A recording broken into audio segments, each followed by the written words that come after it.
I spent 6 years building a life with someone who thought love was a backup plan. I organized his world while he kept a door open to his past. I believed loyalty was obvious, until he proved it wasn't. 3 weeks before our wedding, he asked permission to cheat with clarity. I said yes.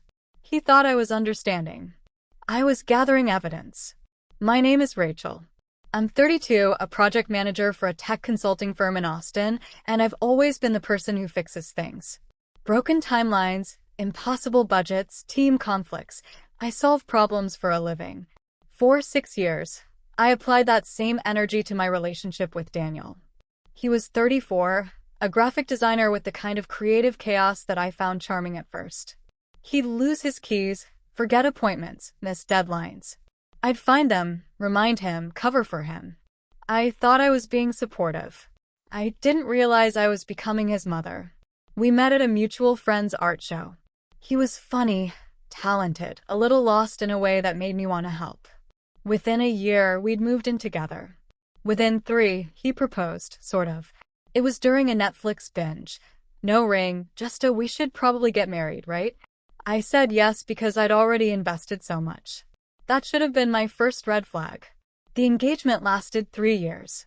3 years of me planning a wedding while he figured out his career. 3 years of me paying most of the rent while he worked on his portfolio. 3 years of me organizing our lives while he talked about his ex, Vanessa. Vanessa came up constantly. Vanessa and I went to this restaurant. Vanessa would have loved this movie. Vanessa always said I should pursue fine art instead of commercial design. At first, I thought he was just processing the past. They dated for 4 years in their 20s, broke up because she moved to Seattle for grad school. He stayed in Austin. He claimed it ended mutually, that they just grew apart. But he never deleted her number. Never unfollowed her on social media. And once a year, like clockwork, they'd meet for coffee when she visited Texas for the holidays. I told myself it was mature. Healthy even. Adults can be friends with exes. Then came April.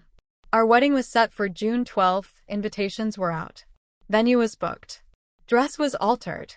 I'd spent months coordinating everything because Daniel was too stressed with work. 200 guests. A lakeside ceremony. A reception with a live band I'd hired after comparing 17 different options. I was in the kitchen, reviewing the final catering invoice, when Daniel came home from one of his coffee meetups with Vanessa. She was in town early this year, some conference in Dallas, so she'd extended her trip. He sat down across from me, looking serious. My first thought was someone died. "I need to talk to you about something," he said. I closed my laptop. "Okay." He took a breath. "Vanessa and I have been talking a lot lately. About everything. About how things ended between us. About timing." My stomach dropped, but I kept my face neutral. "Okay." "She's been thinking about moving back to Austin. And I've been thinking about whether we ended things for the right reasons." I stared at him. "You're having doubts about us?" "No," he said quickly. "Not about us. About closure. With her. 3 weeks before our wedding. I know the timing is bad. The timing is sociopathic, Daniel." He flinched. "I just need to be sure. We've been together 6 years, and I don't want to spend the rest of my life wondering, what if?" I felt something crack open inside me, something cold and clarifying. "What are you asking me?" He looked down. "Vanessa suggested we take a trip together. Just a weekend. To see if there's still something there. If there's not, I'll have closure and I can marry you with a clear conscience." I sat very still. "You want to go on a romantic trip with your ex-girlfriend 3 weeks before our wedding to see if you still have feelings for her? It's not romantic. What would you call it? A fact-finding mission." I almost laughed. "A fact-finding mission. Rachel, if I don't do this, I'll always wonder. And that's not fair to you." There it was. The audacity framed as consideration. I looked at him, really looked at him. The man I'd organized my life around.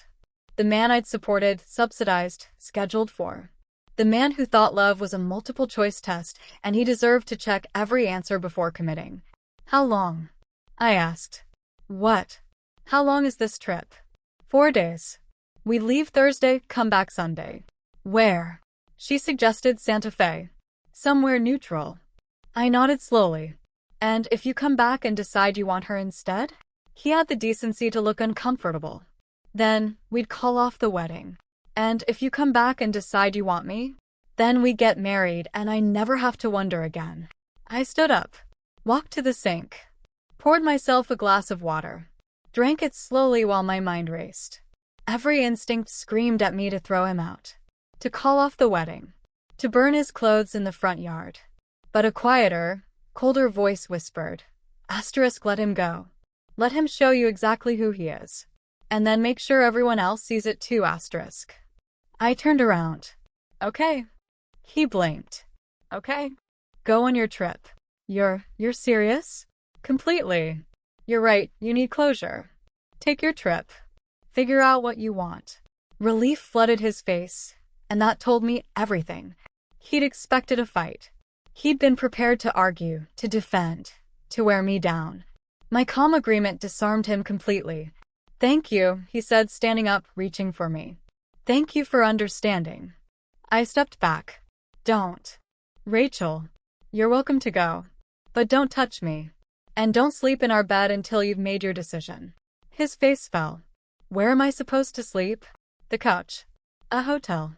Vanessa's rental car. I truly don't care. I walked past him, went into our bedroom, and locked the door. I didn't cry. I didn't break down. I sat on the edge of our bed and opened my laptop.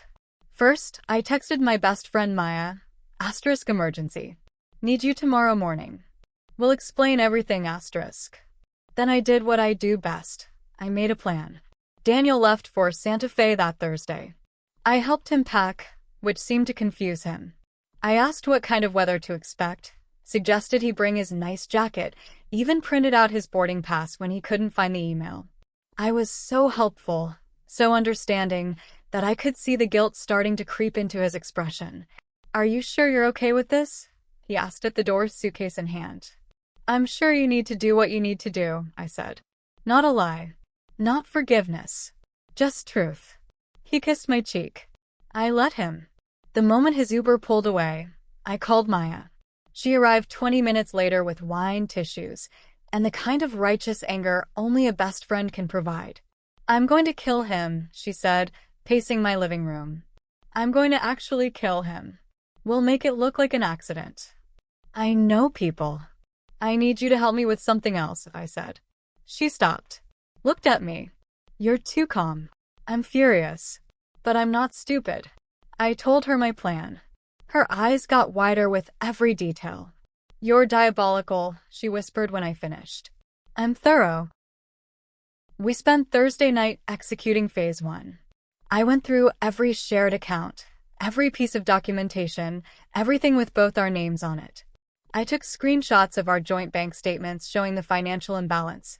6 years of me depositing 2 to 3 times what he did, covering his share when he came up short, paying for his health insurance when he was between freelance gigs. I documented every text message where he'd mentioned Vanessa, every time he'd canceled our plans because she called, every holiday coffee meetup. I created a folder with 6 years of evidence showing a man who never fully let go of his ex while expecting me to build our entire future. Then I looked at our wedding vendor contracts. Almost everything was in my name. I'd paid the deposits. I'd signed the agreements. Legally, it was my wedding. He was just the groom. Friday morning, I called the photographer. Hi, Jennifer, it's Rachel. I need to ask you about the contract terms, specifically about cancellation. There was a pause. Is everything okay? I'm doing my due diligence. What happens if we need to cancel? Well, you'd lose your deposit, but you wouldn't owe the remaining balance. Why? Are you just planning for contingencies? Thank you. I made the same call to the caterer, the florist, the band. I learned exactly what I'd lose if I canceled and what I'd lose if I didn't. Then I did something that surprised even me. I called Daniel's mother. Carol and I had always gotten along. She was a sweet woman who'd raised Daniel alone after his father left when he was 12. She adored me, always said I was so good for him, which I now understood meant, thank you for managing my adult son. Rachel, how's the wedding planning going? Actually, Carol, I need to tell you something, and I need you to hear me out before you respond. I told her everything. The request. The trip. The timeline. The silence on the other end lasted so long I thought she'd hung up. "He asked you this 3 weeks before the wedding," she finally said, her voice flat. "Yes." "And you said yes." "I said he should do what he needs to do." Another pause. "Then, what do you need from me?" I smiled. "Just remember this conversation. I might need you to confirm it later. Consider it remembered." Saturday, Daniel sent me a single text. Asterisk having a good time. Hope you're okay, asterisk. I didn't respond. Sunday evening he came home. I was on the couch reading when I heard his key in the lock. He looked tanned, rested, happy. That told me everything before he said a word. "Hey," he said, dropping his bag. "How was Santa Fe?" I asked, not looking up from my book. "It was good. Really good. We talked a lot. About everything. And..." He sat down next to me. I still didn't look at him. "I got my closure," he said. "I know what I want now." I turned a page. "Which is?" "You." "Us." "I want to marry you, Rachel." "I'm sure now." I finally looked at him. "You're sure?" "Completely. Going on that trip was the best thing I could have done, because now I know Vanessa and I are done. We're friends, nothing more. And I'm ready to fully commit to you." He reached for my hand. I let him take it, just to see what he'd say next. "I know I hurt you by asking. And I'm sorry for the timing. But I really think this will make our marriage stronger. We both know I'm choosing you without any doubts." "We both know," I repeated. "Yeah." He smiled. "So we're good?" "Wedding's still on." I extracted my hand gently, closed my book, turned to face him fully. "Tell me something, Daniel. Did you sleep with her?" His face went red. "That's not..." "We didn't. It wasn't about that. That's not a no. It happened once. One night. But it proved to both of us that we're not compatible anymore. The chemistry isn't there. It was like confirmation that we're better as friends." I nodded, stood up, walked to the kitchen, poured myself water. He followed me. "Rachel, say something." "I'm processing." "Are you mad?" I turned around.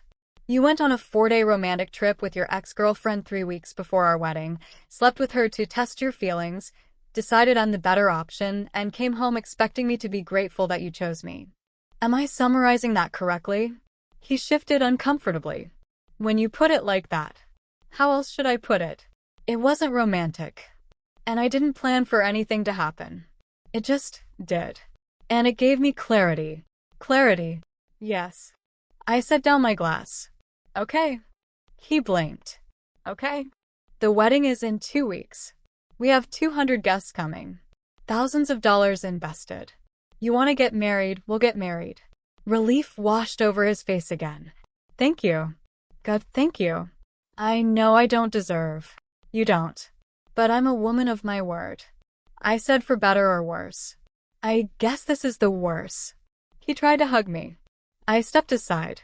"I need some time," I said. "You can sleep in the guest room until the wedding. After that, we'll figure things out." "That's fair," he said quickly. "That's totally fair. Thank you for being so understanding." I smiled. "Of course." That night, I lay in bed and finalized phase 2. The wedding was happening, but not the one he thought. The next morning, I called my maid of honor, Sarah, and my 2 bridesmaids, Jess and Lauren. Emergency brunch at my favorite cafe. I told them everything. "I'm going to be sick," Jess said. "I'm going to kill him," Lauren added. Sarah just stared at me. "You're still going through with the wedding?" "In a way," I said. Then I explained what I needed from them. By Wednesday, everything was in motion. I confirmed with every vendor. Yes, the wedding was still happening. Yes, same date, same venue. Yes, we'd be there. I picked up my dress from the alteration shop. The seamstress asked if I was excited. I said I'd never been more certain about anything in my life. Thursday, 1 week before the wedding, I took a personal day from work. I drove to a lawyer's office in a different part of town, somewhere Daniel would never accidentally see my car. The consultation lasted an hour. I brought my folder of documentation. The lawyer, a sharp woman in her 50s named Patricia, reviewed everything with increasing disgust. "This is one of the clearest cases I've seen," she said. If you wanted to pursue any joint assets or compensation for financial support, you'd have a strong case. I don't want his money, I said. I want something else. I told her my plan. She smiled for the first time. I can make that happen, she said. Friday, I went to work like normal. Smiled when people asked about wedding preparations. Accepted congratulations. Let everyone think I was a blissful bride in her final week of singlehood. Saturday, Daniel asked if we could reconnect before the wedding. Maybe go to dinner, talk things through, get back on solid ground. I think we should wait until after the wedding, I said. I want our first real moment as a committed couple to be at the altar. He thought that was romantic. He actually teared up. Sunday, his family started arriving in town. His mother came to the house. Daniel was out picking up his tux, so it was just us. How are you holding up? Carol asked. I'm perfect, I said. Everything's going exactly as planned. She studied my face. You're sure about this? I've never been more sure about anything. She hugged me, whispered in my ear, You're stronger than I ever was. Monday and Tuesday were a blur of final confirmations. The weather forecast was perfect. The venue sent photos of the setup in progress. My dress hung on the back of my closet door like a promise. Wednesday, the rehearsal dinner, I was calm. Unnaturally calm. People kept commenting on it. You're so relaxed for a bride. I'm just ready, I said. Daniel gave a speech about how lucky he was, how I was his rock, how he couldn't wait to start our forever. His friends cheered. His family cried. I smiled and nodded and let him believe it. Thursday, the day before the wedding, I had one final meeting. Patricia handed me an envelope. Everything you need is in here, she said. You're sure about the timing? Completely. It's going to be memorable. That's the idea. Friday, the wedding day. I woke up at 6. Got my hair and makeup done with the bridesmaids. Drank mimosas. Let everyone fuss over me. Put on my dress, a simple, elegant sheath that cost $3,000 and made me look like I was made of light. My dad came to the bridal suite at 2. The ceremony started at 3. You look beautiful, sweetheart, he said. Then quieter, are you happy? I kissed his cheek. I'm about to be. The venue was perfect. 200 people filled the white chairs overlooking the lake. String quartet playing softly. Flowers everywhere. White roses and peonies. Exactly what I'd chosen. Daniel stood at the altar in his tux, looking nervous and excited. His best man beside him. The officiant, a friend of ours who'd gotten certified online, holding the script I'd provided. The music changed. Everyone stood. I walked down the aisle on my father's arm, bouquet in hand, veil over my face. Every step deliberate. Every breath controlled. Daniel's eyes filled with tears when he saw me. We reached the altar. My dad kissed my cheek, placed my hand in Daniel's, and sat down. The officiant smiled. Please be seated, he told the guests. Everyone sat. We're gathered here today to celebrate the union of Rachel and Daniel, he began. Marriage is a sacred commitment, built on trust, honesty, and unwavering loyalty. Daniel squeezed my hand. I didn't squeeze back.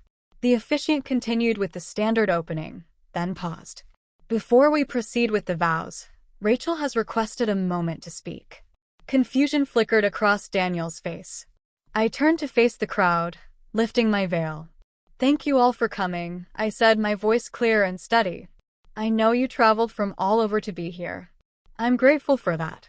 But I need to tell you why you're really here today. Murmurs rippled through the guests. Daniel's hand tightened on mine.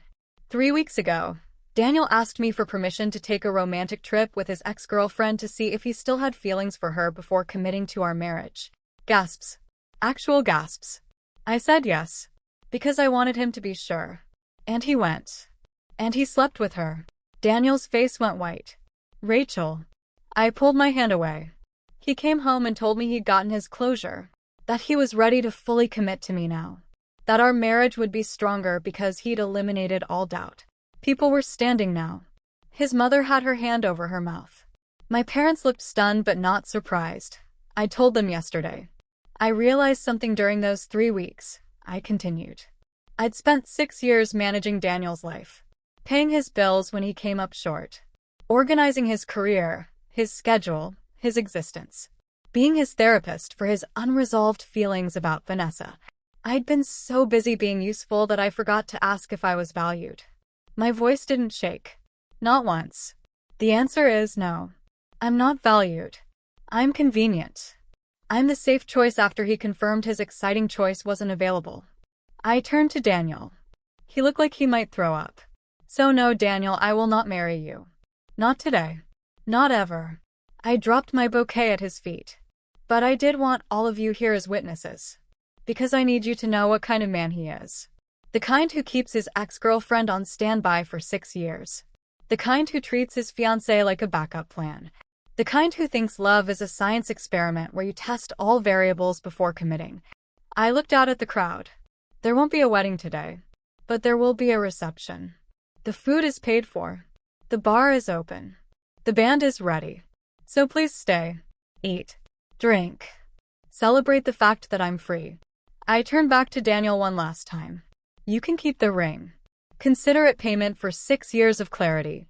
Then I walked back down the aisle, alone, to absolute silence, until my dad started clapping. Then Maya. Then Sarah. Then, one by one, more people joined in. By the time I reached the doors, half the guests were applauding. I didn't look back. The reception was legendary. People still talk about it. I changed into a cocktail dress I'd hidden in my car, came back to the venue as a guest at my own non-wedding, danced with my dad, gave a toast thanking everyone for their support, ate a piece of the cake that said, "Congratulations, Rachel," instead of Rachel and Daniel. I'd had it changed that morning. Daniel left before dinner was served. Just disappeared. His best man made some excuse about him feeling ill. His mother stayed. Found me during dessert. "I'm so proud of you," she said. "I'm sorry you had to see that." Don't be. He needed to learn this lesson 20 years ago. I failed him as a mother by not teaching him consequences. You just gave him the education of his life. We hugged. She cried. I didn't.